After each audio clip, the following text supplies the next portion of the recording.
দিলীপ ঘোষের মনোনয়ন, আর সেই দিলীপ ঘোষের মনোনয়নে ঐক্যের বার্তা। কারণ মনোনয়ন জমা দিতে যাওয়ার সময় দেখা গেল শুভেন্দু অধিকারী রয়েছেন দিলীপ ঘোষের সঙ্গে। মনোনয়ন জমা দিলেন দিলীপ ঘোষ। দিলীপ ঘোষের মনোনয়নে শুভেন্দু অধিকারী। নন্দীগ্রামে শুভেন্দুর মনোনয়নেও ছিলেন দিলীপ ঘোষ। দিলীপের মনোনয়নে দিল্লির মুখ্যমন্ত্রী রেখা গুপ্তাও।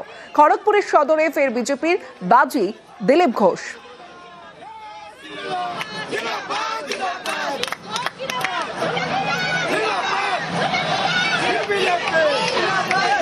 মনোনয়ন জমা দিলেন আজ দিলীপ ঘোষ, এবং দিলীপ ঘোষের ঐক্যের বার্তা। কারণ দিলীপ ঘোষের মনোনয়নে যেমন শুভেন্দু অধিকারী, আমরা দেখেছিলাম শুভেন্দু অধিকারী যদি নন্দীগ্রামে মনোনয়ন জমা দিতে গিয়েছিলেন, সেদিন শুভেন্দু অধিকারীর সঙ্গেও ছিলেন দিলীপ ঘোষ।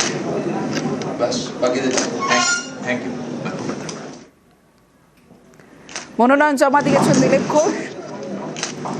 নন্দীগ্রামে শুভেন্দুর মনোনয়নেও ছিলেন দিলীপ ঘোষ। দিলীপের মনোনয়নে দিল্লির মুখ্যমন্ত্রী রেখা গুপ্তাও। খড়গপুর সদরে ফের বিজেপির বাজি দিলীপ ঘোষ।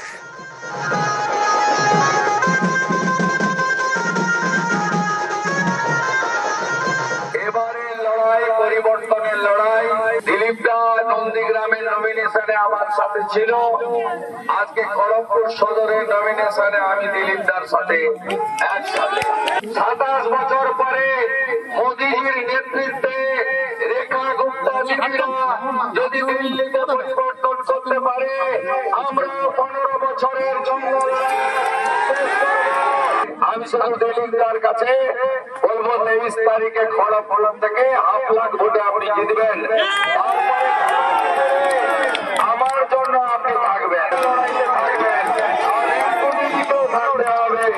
আমরা বাংলা থেকে জঙ্গল রাজ শেষ করব।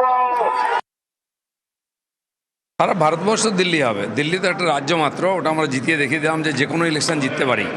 উড়িষ্যা, হরিয়ানা, মহারাষ্ট্র যদি জিততে পারি, পশ্চিমবাংলাও জিততে পারি, আর সেটা এবার লোকে দেখবে। পশ্চিমবাংলায় সার্বিকভাবে মানুষ পরিবর্তন চাইছে। মহিলা, পুরুষ, যুবা, আদিবাসী, বনবাসী, শিক্ষিত, অশিক্ষিত, বেকার, চাকরিজীবী, সবাই চাইছে পরিবর্তন। তারই নমুনা আজকে আমাদের শোভাযাত্রায় দেখলেন আপনারা। 8 জন নমিনেশন দিলেন এখানে।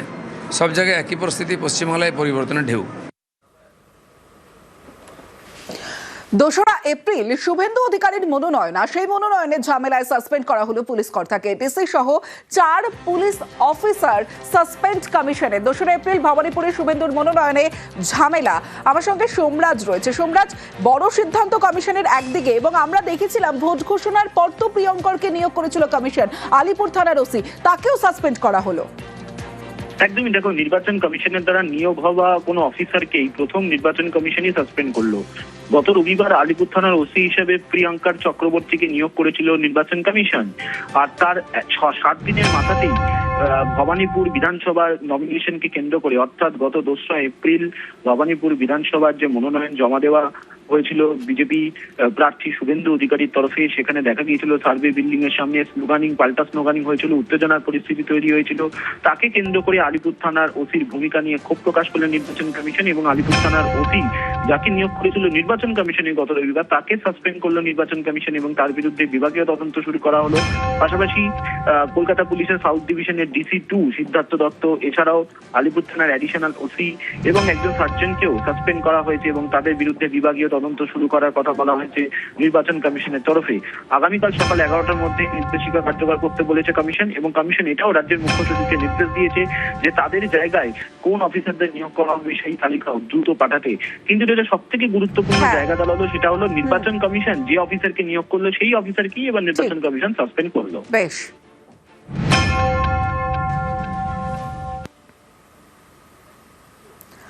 অধীর চৌধুরীর প্রচারে তুমুল উত্তেজনা। বহরমপুরের বটতলায় কংগ্রেস তৃণমূল কর্মীদের হাতাহাতি। বহরমপুরের কংগ্রেস প্রার্থীর প্রচার চলাকালীন বিবাদ। একই জায়গায় তৃণমূলের যুব সংগঠনেরও প্রচার। 2 দল মুখোমুখি হতেই হাতাহাতিতে উত্তেজনা। পরিস্থিতি নিয়ন্ত্রণে আনে বহরমপুর থানার পুলিশ।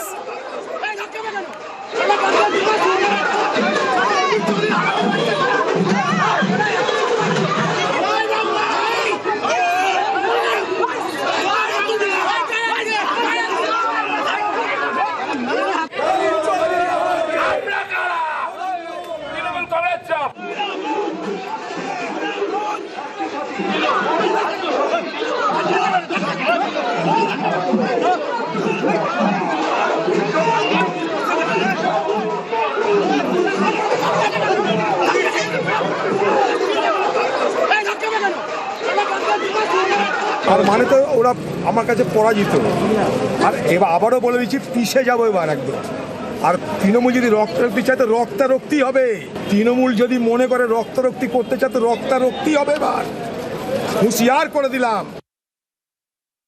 সুধীর মাস্তান না, এটা প্রমাণ আগেও করে দিয়েছি, এই ওয়ার্ডে করে দিয়েছি। রবীন্দ্রনাথের আমি প্রতিটা জায়গায় ওর গোটা জেলা থেকে প্রচার করতে বলুন। বহরমপুরের লোক নিয়ে ও কত বড় মাস্তান, ওকে বলুন যে উত্তরাতে আমাদের সঙ্গে লড়ছে। একটা বুথে ও একটা তৃণমূল কংগ্রেস কর্মী থেকে ওর লোক ওর সিকিউরিটি নিয়ে একটা গায়ে হাত দিয়ে দেখাক, তারপর দিন অধীর বেড়াতে পারবে নাকি বলে দিচ্ছে। এখানে বহরমপুরে বেড়াতে দিব না।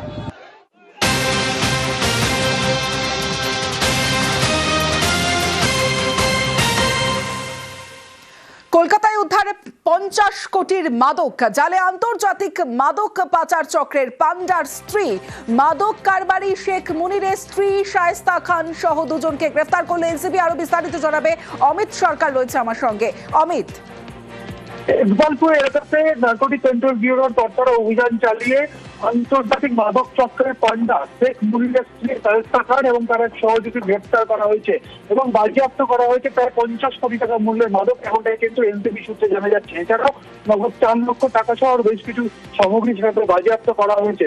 সেক্ষেত্রে শেখ মুনিরের খোঁজ কিন্তু দীর্ঘদিন ধরে নার্কোটিক কন্ট্রোল ব্যুরোর আধিকারিকরা চালাচ্ছিলেন এবং সম্পাদকরা জানতে পারেন যে শেখ মুনির চলতি বছরের জানুয়ারি মাসে ফিলিপিন্সে মাদক আনতে গিয়ে তারা গ্রেপ্তার হয়েছে। সেখানে প্রায় 150 কোটি টাকা মাদক নিয়েছে তিনি আসছিলেন, সেই সময় কিন্তু ফিলিপিন্সে তিনি গ্রেপ্তার হন।